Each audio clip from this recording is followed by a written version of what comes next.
Hello friends, welcome back to my channel Piya blog lifestyle. কেমন আছো তোমরা সবাই? আশা করি তোমরা সবাই অনেক ভালো আছো, আর আমিও অনেক অনেক ভালো আছি। শুধু আমি না, আজকে আমার পরিবারের সবাই খুবই একটা আনন্দে আছে, কারণ একটা স্পেশাল দিন আমাদের কাছে।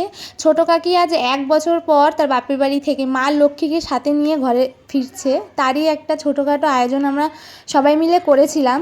তোমরা দেখে নাও একবার আয়োজনটা।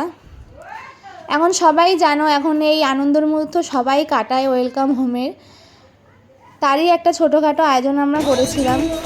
এতটাই সকালবেলায় কাকি বাড়ি ফিরে এসেছিলো যে খুব ভালো করে আয়োজনটা আমরা করতে পারিনি। আমরা 8টার সময় সব কিছুই অ্যারেঞ্জ করে সকাল 8টার সময় আমরা বসেছিলাম সাজাতে। ছোটো কাকিও চলে এসেছিলো 8টার সময়, আর কাকিকে নিচের ঘরে বসিয়ে রেখে আমরা উপরের ঘরে 9:30 অবধি সাজগোজ করিয়ে কাকিকে তারপর উপরে রেখে নিয়ে এসেছিলাম। কাকিটা দেখে খুবই আনন্দিত হয়েছিল, উৎসাহিত হয়েছিল এত সব কিছু দেখে, আয়োজন দেখে। কেকটা দেখে তো আরোই আনন্দ হয়েছিল, কারণ কেকটা তো খুবই ছোট ছিল, চোখে না পড়ার মতনই।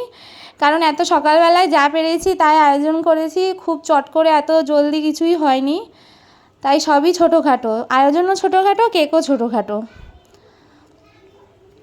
মোমবাতিগুলোকে ধরানোর পরেই ছোটো কাকি কেকটা কাটবে, তার জন্যে অপেক্ষা করছিল। ওইদিকে বুনুরও খুব গরম লেগে গেছিলো।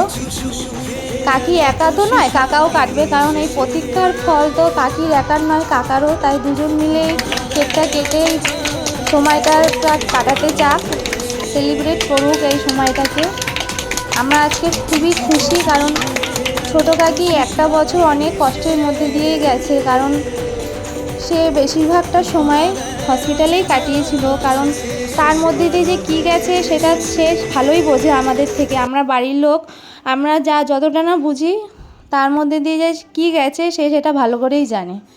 এটা হচ্ছে আমার একটা ছোট্ট কুট্টি ননদ, আর ওই বড় ননদ, বড় কুটনি ননদটা বসে আছে স্নো স্প্রে মারার জন্য। ওই জন্য বুনুকে আমি ওই ঘরে নিয়ে চলে গেছিলাম যাতে বুনুর গায়ে না পড়ে।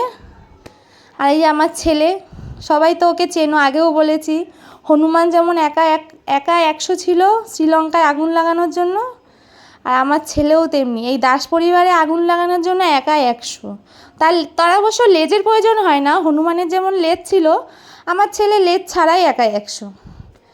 আর আমার কুন্নি ননদ তো ক্যামেরার পিছনেই লুকিয়ে থাকে, ও ক্যামেরার সামনেও আসতে চায় না, ক্যামেরার পিছনেই লুকিয়ে লুকিয়ে স্নো স্প্রে করেই যাচ্ছিলো সবাইকে। আর আমি তো আমার কুট্টি ননদটাকে ওই কোনায় নিয়েই দাঁড়িয়ে আছি। এই দেখো আমার ছেলেকে একবার দেখো, সেই কেকটাকে নিয়েই ফাজলামি শুরু করে দিয়েছে। তো যাই হোক ফ্রেন্ডস, ভিডিওটা কেমন লাগলো তোমরা অবশ্যই লাইক কমেন্ট করো, শেয়ার করো। আর যারা ইউটিউবে দেখছো চ্যানেলটাকে সাবস্ক্রাইব করো, ফেসবুকে যারা দেখছো চ্যানেলটাকে